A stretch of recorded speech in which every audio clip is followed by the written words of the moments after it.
Hey everybody, I'm making a Hotwire foam cutter. Can't really see the wire, but hopefully you can see all this foam. It's about 10 feet high and it's about 20 feet wide and 20 feet deep, and it's about 1,400 cubic feet of foam. And I got it all from a retirement home up in Chattanooga, and they were pulling off the roof to redo it. So these markings show you the taper. I guess the roof was curved, and so I have all these pieces, 4.25 inches to 5 inches, 5 inches to 5.75 inches, and so on and so forth. And I want to get them all to be uniform thickness so I can mix and match and get it up on the roof so that I have it about 9 inches deep, which is R40 according to the manufacturer.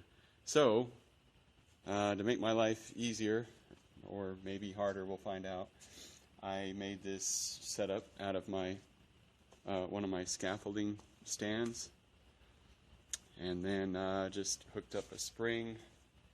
This is kind of hokey, I'll probably improve on this, but and then I have this alligator clip that you can see right here, and it goes over to this side where there's another alligator clip, and both of them connect to a pigtail, which plugs into this nifty device that my buddy Ellery gave me, well, let me borrow, and it's a I don't know, power modulator, auto transformer, some weird thing, and seems to work pretty well.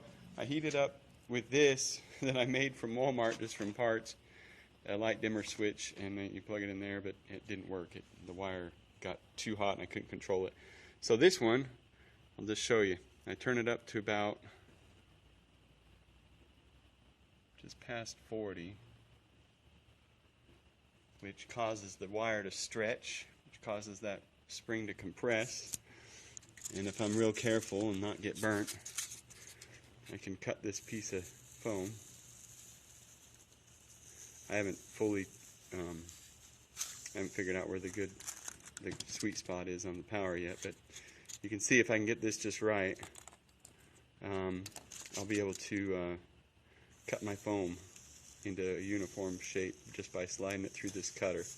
So I got to figure out where the sweet spot is, but it looks promising so far. So this wire, I tried copper arcs and blows up pretty quick. This is nichrome from a hobby shop. So anyway, we'll see what happens. Okay, well, I just ran this piece through, and it looks really good. I'm trying to get the light to show you the contrast on how flat it actually turned out. It looks like it's pretty flat, so I'll go with this. This is a good setup.